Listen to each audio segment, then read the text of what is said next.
বাংলাদেশের সকল ছাত্র সংগঠনকে অনুরোধ করবো, আজকে আমাদের ঐতিহাসিক সুযোগ এসেছে আমাদের বাংলাদেশ বিনির্মাণ করার।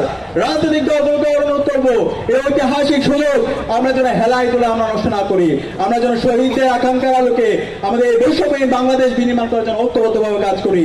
আমি আবারও বলছি, এই খুনি হাসিনা এবং নিষিদ্ধ ছাত্রলীগ, যুবলীগ, এই সকল গণহত্যা এবং শিশু হত্যার বিচারে স্বাধীন বাংলাদেশে হবে। খুনি হাসিনাকে দেশে নিয়ে এসে তাকে ফাঁসিতে ঝোলাতে হবে।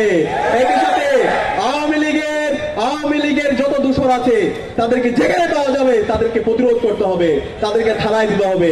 রাষ্ট্র সংস্কারের প্রতি যারা বাধা হবে তাদের বিরুদ্ধে আমাদের প্রতিরোধ চলবে। একই সাথে একটি সুস্থ নির্বাচন করার জন্য নির্বাচন কমিশন, আইন শৃঙ্খলা বাহিনী সবাইকে লেভেল প্লেইং ফিল্ড ইনশিওর করার জন্য অনুরোধ করছে এবং গণভোটের মাধ্যমে আমাদের জুলাই সনদের আইনি ভিত্তি দ্রুত সময়ের মধ্যে দেওয়ার আহ্বান জানিয়ে এবং খুনি হাসিনার বিচার এবং দ্রুত সময়ের মধ্যে সংস্কার বাস্তবায়ন আহ্বান জানিয়ে আমি আমার কথা এখানে শেষ করছি। আসসালামু আলাইকুম।